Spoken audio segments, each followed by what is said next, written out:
Bienvenue à tous dans ce tutoriel qui vise à vous parler plus en détail des cadres d'images et comment manipuler les images dans Canva lorsqu'on a cliqué sur un template depuis mafabriquajournal.fr. On est à présent sur Canva. Donc je vous rappelle que les cadres d'images sont toujours représentés par ce fond spécifique qui est notre petit champ vert, le ciel bleu et le nuage. Ces cadres ont la particularité d'être préparés par Canva pour vous faciliter l'intégration d'images. Donc ici, on va se rendre dans nos images importées et on va tout simplement pouvoir prendre une photo et la glisser à l'intérieur du cadre. Donc on voit ici que l'image se met automatiquement à l'intérieur du cadre réservé. Si j'étais allé par exemple glisser mon image dans mon cercle, elle se serait mise automatiquement dans mon cercle. Si je souhaite à présent modifier la disposition de l'image à l'intérieur de mon cadre a donc une forme prédéfinie.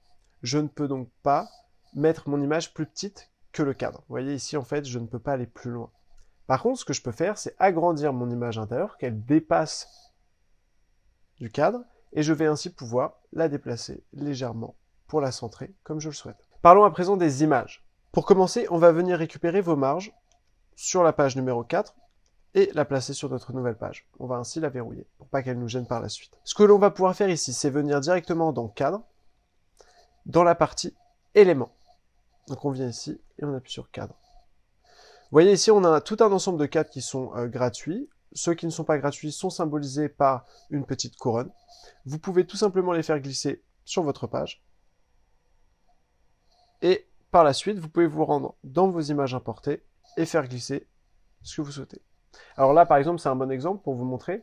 Si je souhaitais faire apparaître le bout de ma flèche, j'ai simplement à double-cliquer et faire glisser. Pour annuler une commande, commande Z, et on revient à nos cadres de base. Si à présent vous souhaitez tout simplement importer une image, donc vous sélectionnez votre image ici et vous la faites glisser.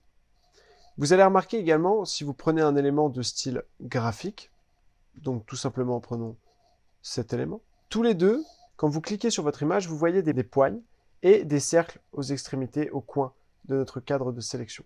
Si vous sélectionnez sur le second objet, vous n'allez pas voir les poignées. Ce que cela indique, c'est qu'avec les poignées, vous pouvez masquer l'objet.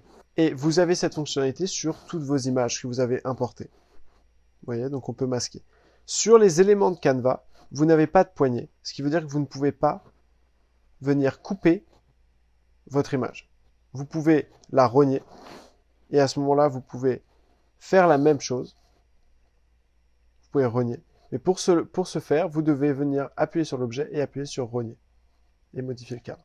Sur vos images, vous pouvez directement prendre les poignées ou appuyer également sur rogner.